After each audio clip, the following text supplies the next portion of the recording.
everyone! Welcome to my channel, Nelia Chrissy. Today, I'm going to cook Chinese orange chicken. So, matagal-tagal ko na rin itong hindi niluto. So, today, I'm going to cook. I have here my chicken fillet. I'm going to slice them first. Pwedeng panipis.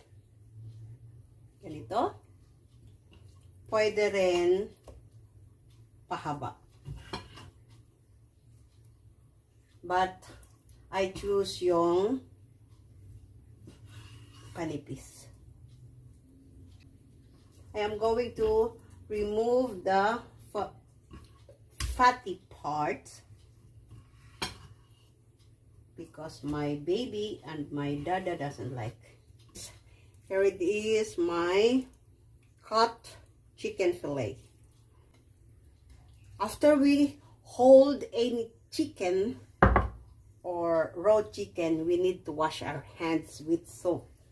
Kasi baka may naiwan-iwan dyan na mga virus, salmonella.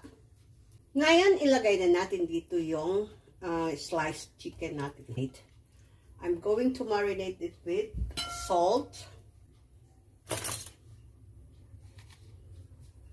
Not too much salt. Kasi we're going to use soy sauce for the other sauce later. And then I have here crushed black pepper.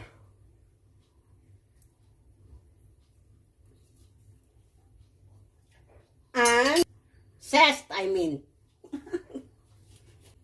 Pag nahirapan kayo mag-kuskus,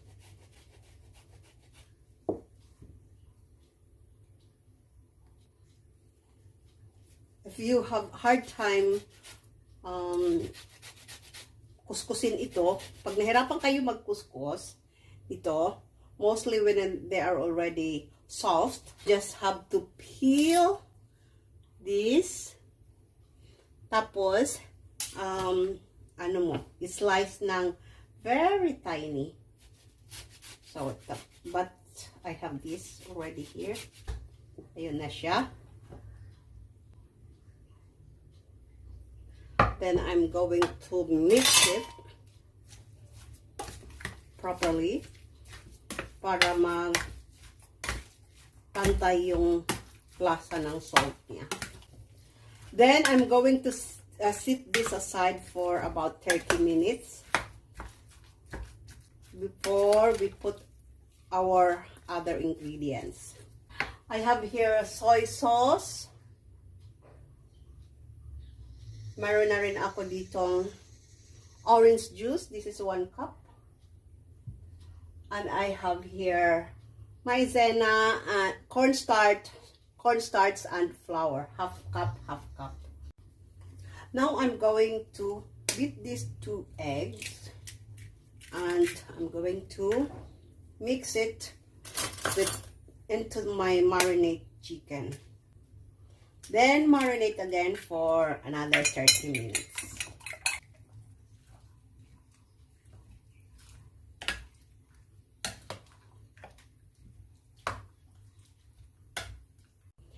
Ito na guys, before we continue to our chicken, I'm going to mix first the sauce. So, I have here my 1/4 cup of soy sauce. My 1/4 cup of orange juice. You can add if you want it to be more sweet or sweeter. So I have here 1/4 cup of rice vinegar. 1/4 cup of water.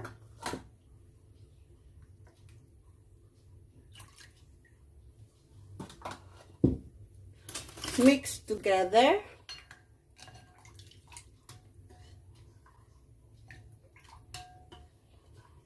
You can add more zest of orange if you want to. Pero sa akin, igagarnish ko na lang. Sit aside. Then we continue to our chicken. Next, use tongs or you can use fork. Coat the chicken properly before frying. All my chicken, my marinated chicken are coated with cornstarch and flour. Now I'm going to deep fry the chicken. So I'm going to use canola oil, and this especially for frying. I use this especially for frying para hindi tumalsik yung mga oil niya. So let's start.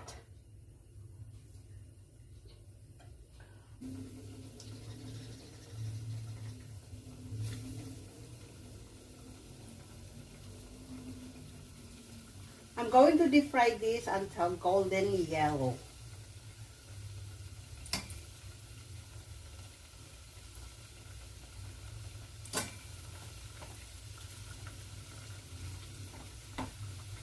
It's easier to sear, or it's easier to fry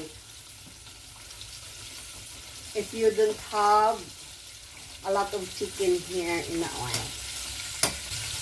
Paso ako.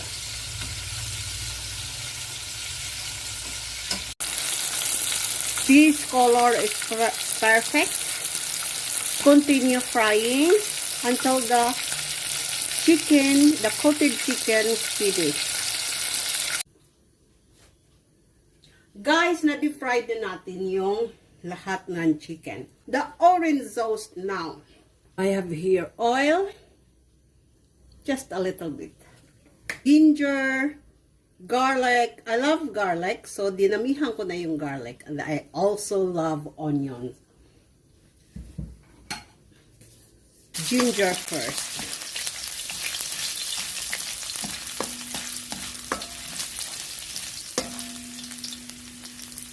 Using a thick frying pan, we can avoid burning the sauce. Kasi nga, may sugar siya. Yung sauce, I put sugar and then the orange juice and then the onion is last. Because the aroma, this smells very nice when you fry the garlic first.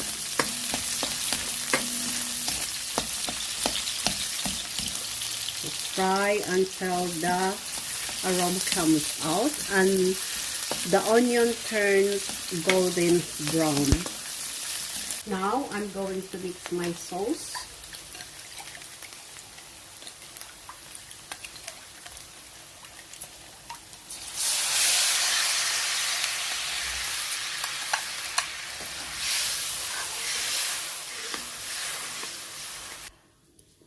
Sesame oil.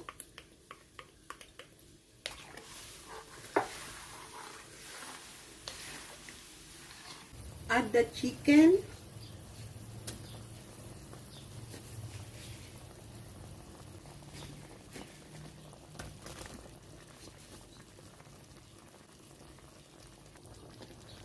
I'm going to add more the zest of orange zest. Wait until about 2 minutes more.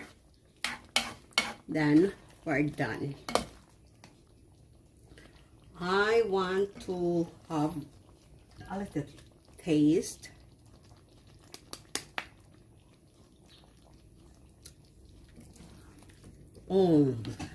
Of the orange, the sweetness of the orange juice mixed together with the rice vinegar.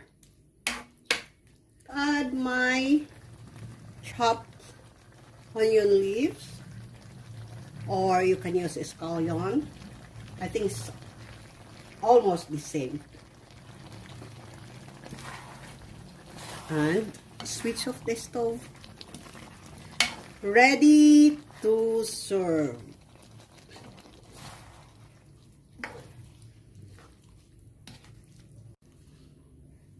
My Chinese orange chicken.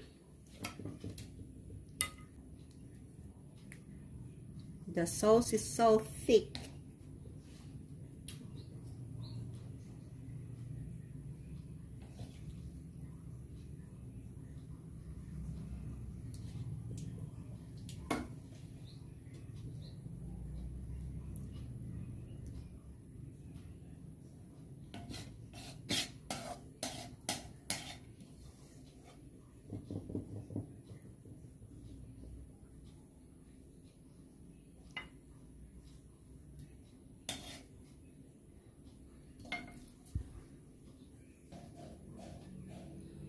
My version of Chinese orange chicken. Thank you for watching, guys. Bye.